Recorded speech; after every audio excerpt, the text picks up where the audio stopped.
திம்மி ஆமைக்கு ஏற்பட்ட அதிரடி சாகசம் ஒரு மழைநீர் தொட்டியில் பசுமையான மலைகளைச் சுற்றி அமைந்திருந்த ஓர் அமைதியான குளத்தில் திம்மி என்ற சிறிய ஆமை வாழ்ந்து வந்தான். அவன் மிகவும் ஆர்வலனாக இருந்தான். மேலும் சுவாரஸ்யமான சாகசம் செய்ய வேண்டும் என்று எப்போதும் கனவு கண்டான். ஒரு பசுமையான காலை, காற்றின் மென்மையான இசையில் காடு கண்ணுக்குத் தெரியாததொரு மந்திரத் தரை நீர்வீழ்ச்சி பற்றிய கதைகளைத் தெரிவித்தது. அந்த நீர்வீழ்ச்சியைக் கண்டவர்கள் ஒரு மனதார்ந்த ஆசையை நிறைவேற்ற முடியும் என்ற செய்தி அவனை உற்சாகமளித்தது. மகிழ்ச்சியுடன் திம்மி அந்த மந்திரமிக்க நீர்வீழ்ச்சியைக் கண்டுபிடிக்கத் தீர்மானித்தான்.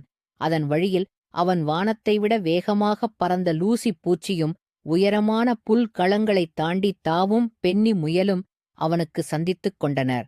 "நாங்களும் உங்களோடு வரலாமா?" என்றாள் லூசி. "கண்டிப்பாக" என்றான் திம்மி சிரித்தவாறு. நண்பர்களுடன் சாகசம் மேலும் விறுவிறுப்பாக இருக்கும். அவர்களைப் பல சவால்கள் காத்திருந்தன.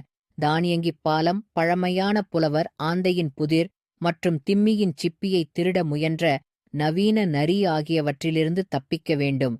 ஆனால் ஒற்றுமையுடன் செயல்பட்டு அவர்கள் ஒவ்வொரு தடையையும் தாண்டி வெற்றிகரமாக கடந்தனர். ஒவ்வொரு முறையும் சந்தோஷத்துடன் சிரித்துக் கொண்டிருந்தனர். இறுதியில் அவர்கள் மந்திர நீர்வீழ்ச்சியை அடைந்தனர். தண்ணீர் வைரங்களைப் போல் பிரகாசித்தது. திம்மி தனது ஆசையை கூறினான். "என்றுமே என் நண்பர்களுடன் சாகசங்களை அனுபவிக்க வேண்டுமென்று ஆசைப்படுகிறேன்." நீர்வீழ்ச்சி பிரகாசமாக விளங்கியது. நண்பர்கள் இருந்தால் எதையும் சாதிக்கலாம் என்பதை அறிந்திருந்தனர்.